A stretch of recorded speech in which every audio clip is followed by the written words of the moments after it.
All right. Good afternoon, Mr. Goodwin. How are you today? I'm fine, Miss Francho. How about you? Excellent. Thank you. All right. So let's get to it. So today we are meeting because I had an opportunity to observe you the other day, Tuesday, in action. Scholars were working with RL 7.6. And so what I want to do is give you some feedback. We're going to do a little bit of practice, and we're going to kind of unpack what happened in that lesson. All right. Okay. So last week we set a goal of making sure that 85% of scholars were tracking you when you were in the front of the classroom. When I came into the classroom, I counted and I saw that 92% of scholars were tracking you at the time. So you absolutely met your goal. So kudos to you for that. Thank you. All right. So what do you think made that time successful for you? Aggressive monitoring monitoring helped out a lot. Okay.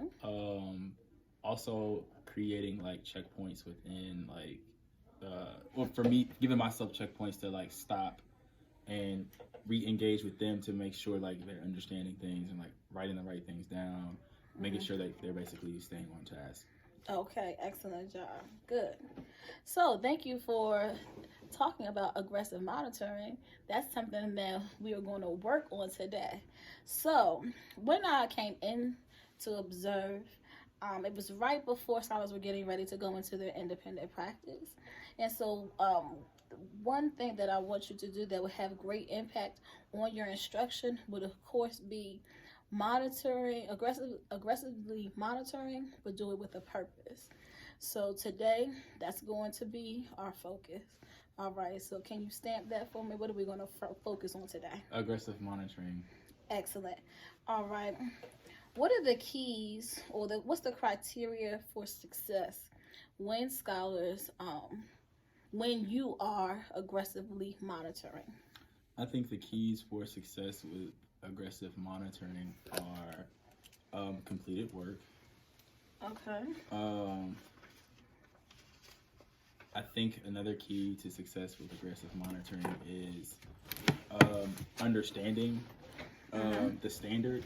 Because a lot of times I've noticed that I put the standard on there, I put the objective on there, but I don't think they really understand what they're learning for the day. Okay. So with aggressive monitoring and focusing on them while they're doing the task, you see them actually picking up the standard and understanding what they're actually doing and they understand what they should be able to do by the end of the task. And we're going to narrow that down a little bit. I want us to specifically talk about the independent practice part of your lesson. So you creating like a pathway and ensuring that that you get to each scholar before the 8 minutes of independent practice time is up. So I'm going to narrow that down just a little bit. Okay. All right. What do you ideally want to see when scholars are working during independent practice? I definitely want to see them on task. Okay. I want to see them using the skills that I've taught them. I want to see them citing the evidence. I want to see them creating charts, especially dealing with standard 7.6, which is point of view, and that deals with the actions, emotions, and feelings, and what's being said by either the character or the author in a text or a play.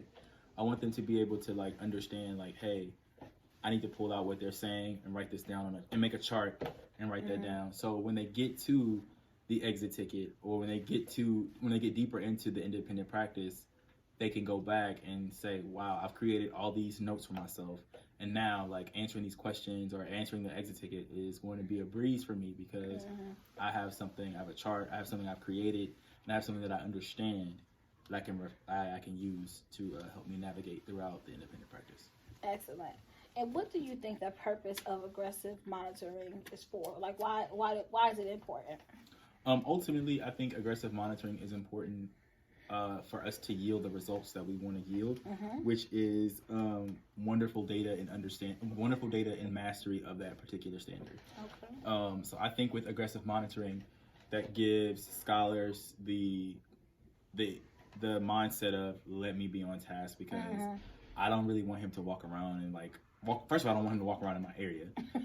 And then if he does happen to walk into my area or in my side of the classroom, I don't want him to say anything to me, because he's already saying something.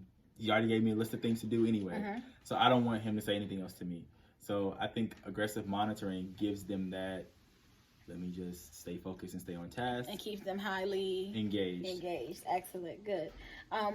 What was your objective for that lesson? Students will be able to explain how the author contrasts points of view. Excellent. And that's RL 7.6. Okay. What did the scholars have to do to meet that goal? Scholars had to understand how the main character in the story, and her mother's points of view were different. Okay.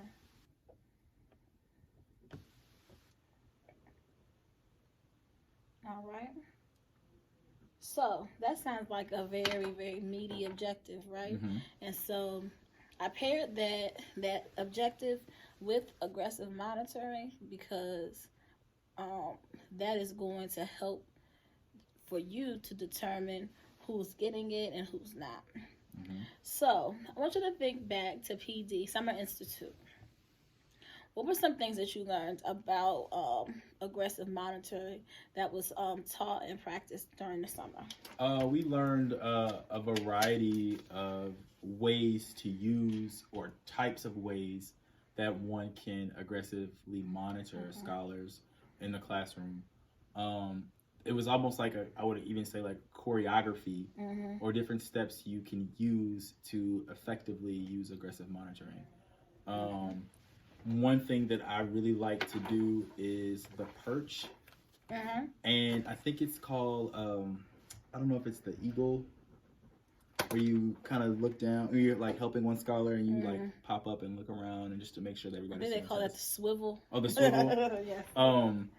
Doing those are the most effective that I found, because one, if I'm like engaged with a scholar, I can understand like, okay, they don't get it based off what I'm seeing them write, or based off the questions they're asking me, and which lets me know like, hey, and I feel like aggressive monitoring just isn't watching, but it's also internalizing the questions they may be even asking, and I can monitor like, okay, you know what, the question she's asking, she doesn't understand. She's asking me because she doesn't understand this particular question. Let me scaffold, which I feel like is a part of aggressive monitoring, because I'm understanding that she doesn't understand what's going on, and I need to scaffold and like break it down a little bit more for her in particular, and then being able to still maintain the classroom setting and culture that's happening around me by, you know, popping up and doing that swivel to make sure that DeKayla is on task. Not only is she on task, but she is effectively answering questions because she understands what's going on. Absolutely. So this is what I want us to do. I want us to watch this quick video clip of aggressive monitoring. So there are two things that I want you to do. I want you to pay attention to what actions the teacher did, and then we are going to close that gap and do a little bit of practice, okay? Okay. All right. And it's not a very long clip at all. You have two really short passages to read. They're more like little paragraphs, and a prompt at the bottom. You're going to plan on the back. So it mostly just looks like a blank piece of paper, but that's where your plan is going to go. It's a little bit of outline practice. You have 12 minutes to do this. Begin.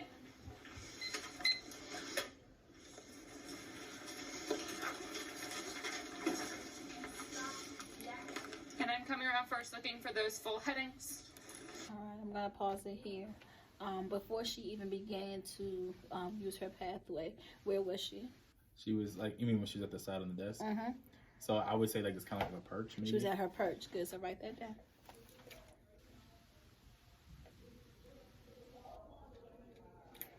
What do you notice that she has with her as she's walking around? Oh, one of the many tools that you make sure that I use and implement in the classroom, which is a clipboard. Clipboard, all right. When she was walking, what did she say to scholars? I want to say she had them make sure that they wrote their heading. I think She told them, rewind it. She told them what she was looking for.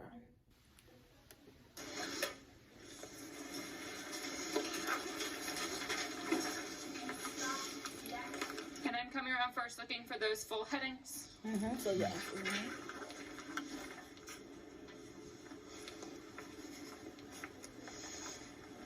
Add it out to Jason for his urgency. Don't forget the act of reading. The passages are short, but you should still do that.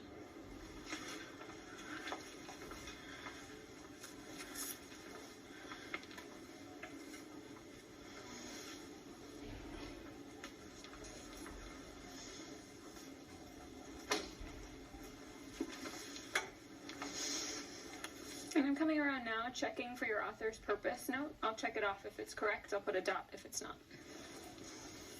All right, write that down because that's something that we are going to practice today. So when we are aggressively monitoring, once you've created your pathway, the next thing is you're going to start looking at scholars' work. So for instance, if you know that question number 8 is the meatiest question and they have to cite evidence, they have to show what the author's point of view is, you're going to select that question and then you're going to look and see the scholars meet the requirements that you want them to have. So for instance, do they have all the components that you have in your teacher exemplar? So you also want to have your teacher exemplar with you.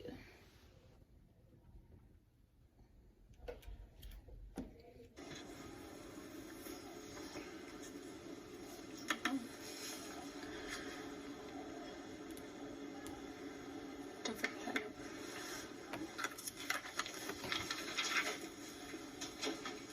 An author's purpose note should start with a verb.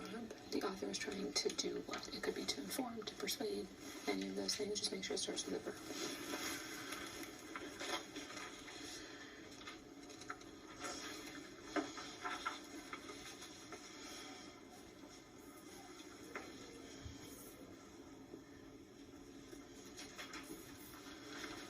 We have 7 minutes remaining. You want to be getting to the outline within the next minute.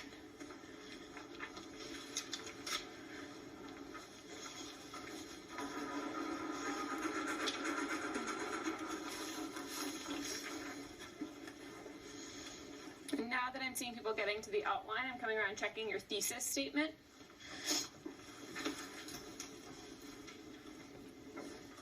I'm going to stop you here. So within her pathway, she looked at more than just one question. And as she was circulating, she was also doing what? She was putting the dot to make sure to let them know if they got it correct or not. And then she was also telling them or reminding them of like what they should be doing or where they should be at that particular time and point. Excellent. And then she was also keeping them reminded about the time. The time as well. So she time stamped it as well. Good. So what is the gap between this model and what you did in class on Tuesday? I probably could have, well, not probably. Or what keys were missing? For me, I didn't timestamp. Okay. And I did not utilize the tool of putting the dot on or giving some type of indicator letting them know like, hey, you're on the right task with answering this question, or like you might want to try this again or look at this again. That way, again, I feel like that feeds into the aggressive monitoring piece by by noticing what's going on and taking the simple data of like, okay, I noticed that only 3 people got this question right, and this is the meatiest question. This is a question that I know that it's going to be either aligned to or on the Show What You Know quiz or on the end of the module exam. So let me stop them now and bring them back whole group and address what I'm noticing to either clear any misconceptions or stop any trends that I see that are not going to be effective for them. Absolutely. Absolutely. All right. So what was the challenge in implementing those techniques? So you know that you needed to, 1, have a clipboard, 2, actually have something where you could timestamp. What were the challenges with implementing those things in order to have an effective lesson? I think for me, the challenge is not thinking and not being quick enough on my feet to realize like, hey, you need to be given I think they call it real-time feedback. By I think that was a challenge for me because I feel like if I would have done that, I would have noticed, okay, start these people or these scholars did not answer this particular question. It may not be the media's question, but this question can lead them to answering the media's question correctly. So let me go back and address, like, hey, you're skipping questions. Is there a particular reason why you're skipping this question? Just little tidbits like that to help them be successful with answering the tougher questions. Or even, like I said, again, giving them that real-time feedback of knowing, like, hey, I'm not doing this correct. And I thought I was. Okay, good. So let's take a moment and let's look at some scholar work. Thank you for your answer. Let's take a moment and look at scholar work. And so I noticed that this scholar scored a high percentage of 97 on the question. And this scholar scored an 86. Can you tell me the difference in score and why this one scholar got an 86 and why this scholar scored a 97? What was the difference? The difference is the scholar with a higher score. I gave them, because I've noticed that whenever I teach 7.6 or RL 7.6, scholars never remember what components go into finding the point of view. So I created a chart. And I was like, okay, let's talk about what we know about this person, what we know about what's being said, what we know about how they're feeling, and what we know about how they're acting. Okay. And I told them, I tell them every time, it's not a movie, it's not a play, it's a book. So it's kind of hard for us to categorize or even see the expression of their actions sometimes, or maybe even how they're feeling. So I also have them, that's why I think it's important for them to write it down. Okay. So and what do you want scholars to do when they're trying to determine the point of view? They need to find the characters. The character or the author's actions. All right, write that down because we're going to come back to it in a moment. The character or the author's actions, what they're saying, and how they're feeling. Absolutely. All right.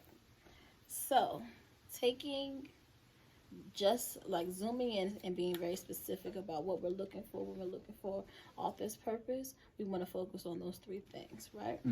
So let's make the decision to, if I'm reteaching this and we're aggressively monitoring, I'm looking for those three things. So when you taught scholars to do those three things, how are they supposed to do it? How do they determine those things? So typically I would have them, if we typically read together.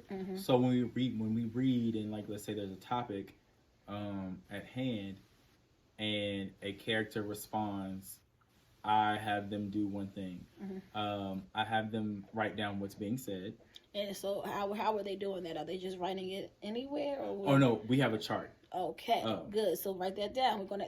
We want scholars to actually use a graphic organizer in order to determine those things. All right, and so we're going to come up with a way that we can aggressively monitor and look for author's point of view, and you can get to every single scholar in less than 8 minutes, okay? All right, so what's our action step again? Aggressive monitoring. All right, so what steps do you think we need to take in order to close the gap? So we saw that one scholar got a 97, another scholar got an 83, so that's like a high and a mid. All right, but we have at least 3 scholars that did even poorer than that. They got like a 62. How can we bridge that gap when we are aggressively monitoring about author's point of view? Aggressively monitoring in that space while they're completing the chart. Okay. Coming around and making sure that I maybe even ask a question how does, in this particular book, how does the character Esperanza feel about what her mother is saying? Okay. And then following up with, how do you know? And if they are able to tell me, I can kind of throw in hey, well, I'm surprised you knew that because you didn't write it down in your chart. And so you can make sure that scholars are getting to what you want them to do in order to determine the author's point of view by circulating and seeing that they fill that in on their chart. And then giving them that real feed time. All right, yes. Because when we are monitoring aggressively, we want to be sure to give feedback to every scholar during the independent practice. All right. So, what are the steps in order to have a great lesson where aggressive monitoring occurs? I would say the steps to a great lesson is one, being fully prepared. Okay. Two, already know what you're looking for. Like you definitely have to have your teacher response to whatever you want them to ask, or I'm sorry, for whatever you want them to answer. And then again, making sure like you're hitting everybody and making sure they are following those steps, because again, those steps yield them to the success that they want. All right. Excellent. So we're going to kind of zoom in on this a little bit. All right. So your action step today is to monitor aggressively. Got it? Mm-hmm. All right. So, and we're monitoring aggressively because we want to give feedback to every scholar during the independent practice. So, let's go to how we do this, right? Mm-hmm. So, the very first thing that you need to do, because we know you have 3 classes that you teach, you want to have your seating chart so that you can create your monitoring pathway. So, let's think about COPPing. Mm-hmm. Once you give your what to do direction, so you're at your perch, you're giving your what to do direction, where would you start? Where would you start to circulate? Around who would you go? Who would you go to first? I would go to my cuspers first. Okay. Because I want to make sure that they're not swaying the fence on how or whether they do understand what the task is or the standard or that particular skill is asking of them. Mm-hmm. So I'm going to start with them first. And then I'm gonna go to my scholars who are always knocking it out the park, who I know are like gonna dominate this with grace. Mm-hmm. And then I want to have that little bit of time to really push in with my scholars who are not meeting the expectation academically, and give them a little bit more of a push, because I know they're going to require a little bit more time from me, because this particular standard or skill may be a struggle for them. All right, so your cuspers, then your on track or your accelerators, proficient scholars, and then your struggling learners. All right. So at this time, what I would like for you to do, we kind of talked about it. You said first you're going to see these people. You also then talked about who you're going to see, and we have that. And then what are you looking for when scholars are working or you're monitoring aggressively? I'm looking for them to have exemplar answers. Right. So you're going to always check their work against your teacher exemplar. All right. And then you're going to do that by creating a code to correct the work. And like you're going to give them a check mark if it's correct. What would you do if it's incorrect? I think what you should do is circle it if it's incorrect. All right. So take a moment. I want you to write down these steps. Create a monitoring path. And then your cuspers, proficient, struggling.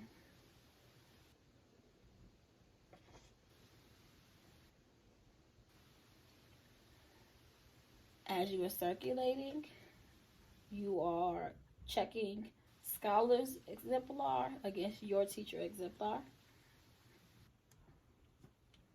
And then you're coding the work, check mark if it's correct, circle it if it's incorrect.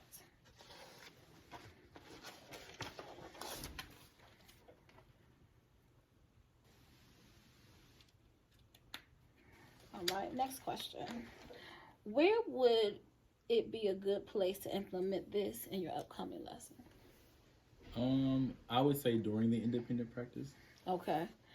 When do you see, let's look at our calendar, or our pacing guide. When will you teach our L7.6 again? Oh, okay, I see it's here for next Wednesday. Mm-hmm. So let's see if we could try this again, because it's the same standard next Wednesday. Okay? All right, we'll try that then. All right. I want you to write a script of what you will do and say as you implement this action step. So they're still reading House on Mango Street, correct? Mm-hmm. All right, so think about an excerpt or just a small section of one of the poems, and they need to determine the author's point of view. Okay. What I want you to do is think about what you're going to say to ensure that scholars are able to find all the actions, feelings, and what else? The dialogue. The dialogue in their on their chart.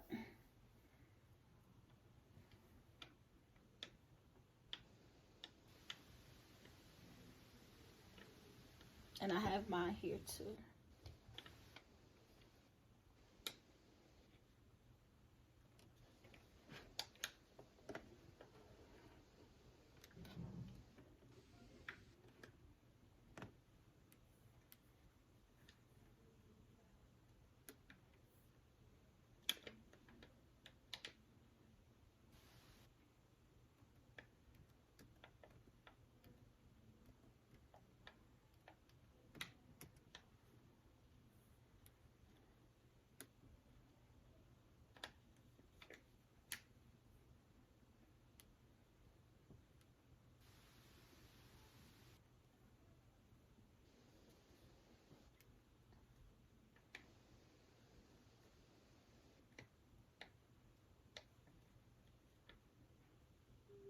All right, you ready? Mm-hmm.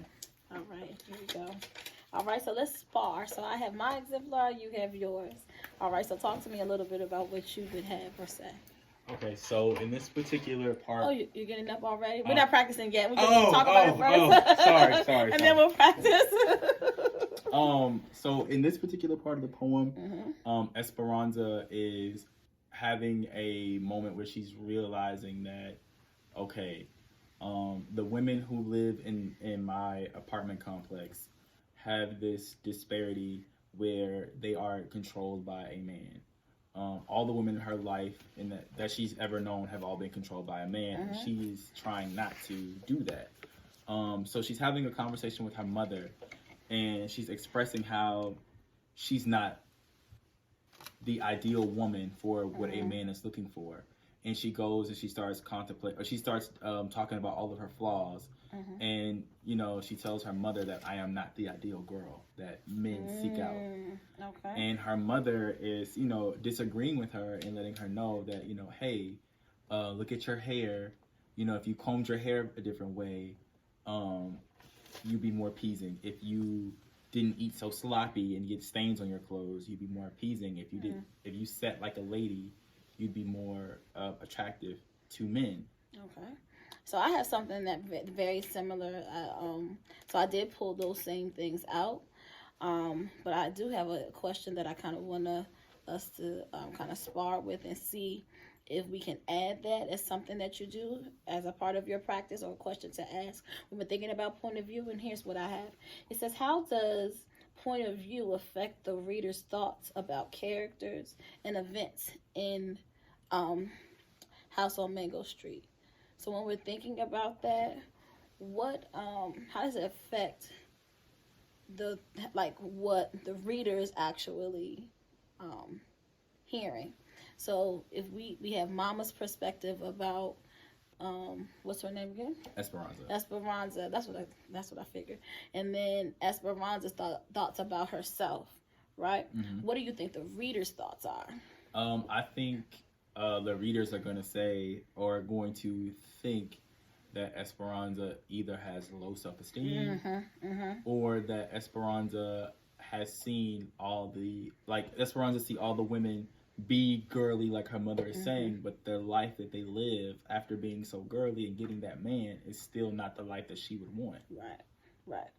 All right, so make sure, let's write that question down because that's something that we can add to the independent practice.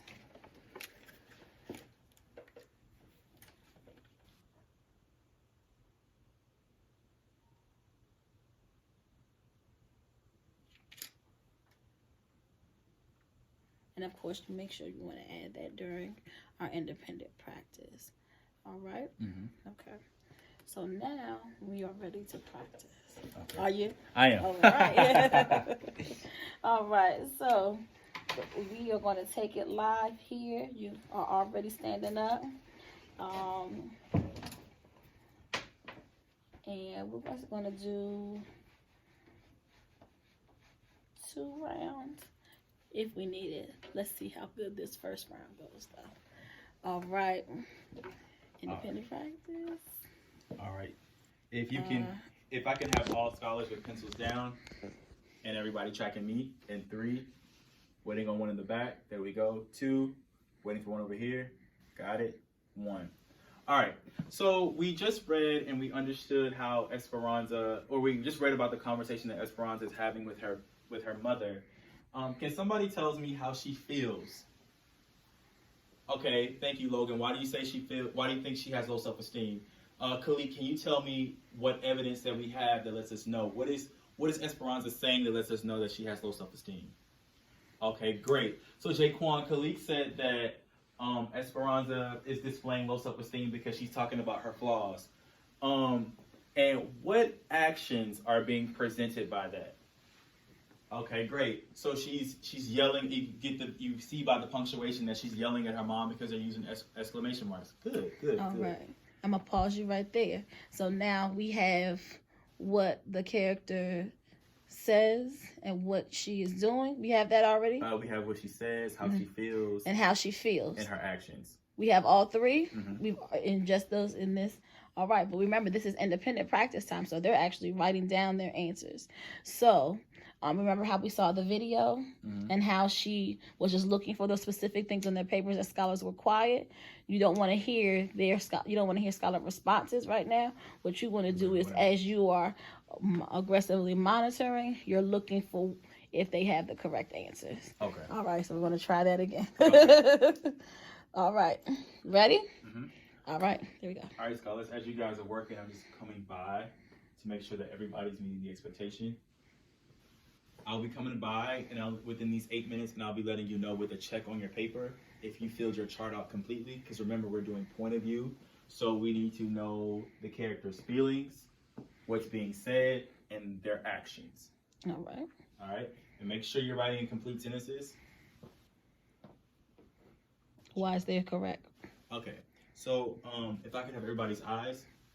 I looked at Jaquan's chart, and I see that he has all 3 spots filled out. I see where the character has dialogue. I see that the character is showing some type of expression.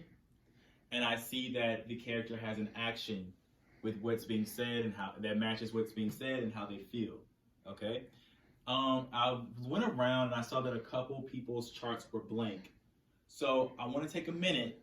And I want you guys to think about how are you going to be able to answer the exit ticket. The chart is aligned to the exit ticket. You are supposed to be able to fill out the chart so you can answer the exit ticket, right?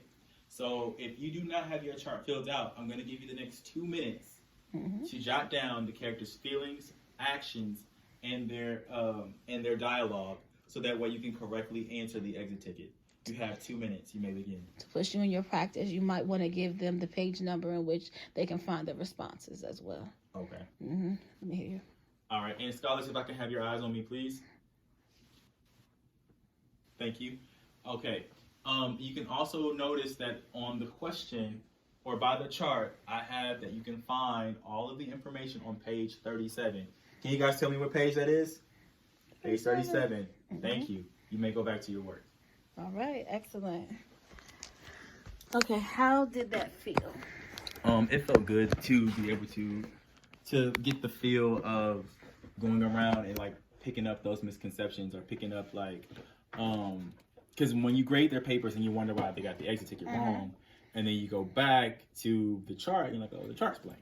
And that, that I feel like that's skewed data because that scholar could have gotten that question correct had they followed all the steps, and letting them know that yes, it is daunting, yes, it is a bit of a heavier lift than normal, probably it is, or it does feel like extra work, but at the end of the day, the work seems extra because it's going to yield results. Excellent. Okay. And what would we do if you notice that So you gave a check mark to the first scholar. What would you do if you noticed that the first scholar that you went to, they struggled and you had to give them you had to circle their work because it was incorrect? What would you do then? I would compare and contrast their work. The scholar who got the check, I would bring that scholar's paper over to the scholar who got the circle, and I would ask them to tell me the differences. Okay. To push you in your practice, how about use your teacher exemplar to help the scholar that is struggling by giving them hints and clues instead of taking someone else's work, because they're probably still working on it. Okay. All right, so let's try that. So tell me how. So let's say the first scholar that you go to, their work is circled. You circled it because it's incorrect. How would you guide them into the right direction? What would you say? I would show them the exemplar, and I would say, look at this. You missed some spots on your chart, or you didn't complete your chart. And on the exemplar, the chart is completed and it's thorough. So think about, if you have all this information when you go to answer your exit ticket, how can you go back and refer or provide evidence without having your chart completely filled out or filled out at all?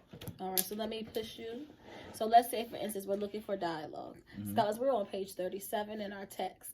So, Khalik, I noticed that you don't have anything in the dialogue section of your chart. This is what I want you to do. Go back to page 37. Anytime a character is speaking, you'll see things in quotations. So we already know that Esperanza, she is experiencing some low self-esteem. We already know that because I see it on your chart and you have that. Good. So now what I want you to do is go back through your text and find examples where someone is speaking, either Esperanza or her mother, where you can determine that she has low self-esteem. What examples do you see in the text? I'll be back in 1 minute. Got it? So what you do is you give them what page number. You kind of feed off of what they already have, and then you let them know, hey, I'll be back in 1 minute. So that gives them a task to do, and that'll help them stay engaged as well. All right? Okay. All right, let's practice that real quick. Okay. Okay.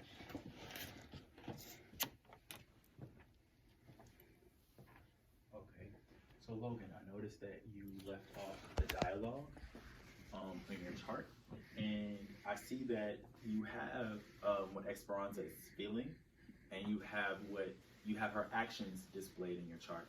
But how do you know that she's feeling this way and that these actions are matching what she's saying?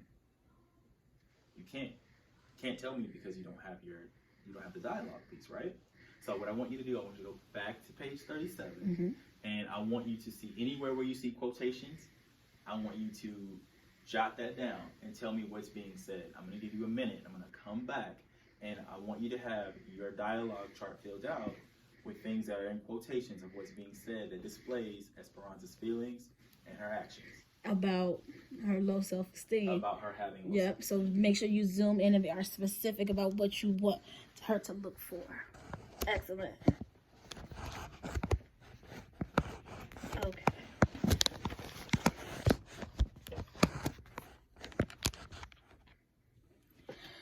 All right. So how did that feel? I feel good. Okay. Will there be any other things you would want to add on, any things from your action steps that you would like to practice? No, I think we pretty much got it. I think the parts where I was weak, the sparring, and the pushes that you gave me, I think I can definitely use those to yield better results. Excellent. So, please note, when I come in, I'm going to see you in action next Wednesday. I'm going to give you some real-time feedback, specifically about you giving feedback to scholars during their independent practice time for aggressively monitoring. Okay? All right. So I'll see you next Wednesday. That's the 29th. All right. And I'll be looking at your plans as well this weekend. All right, make sure you have your chart as well with your cusper list. Any other questions? No, ma'am. All right, so I'm specifically looking for your questioning during your independent practice that is directly aligned to RL 7.6. All right. All right. Thank you so much, Mr. Goodwin. No problem. Thank you, Miss Montroy. All right.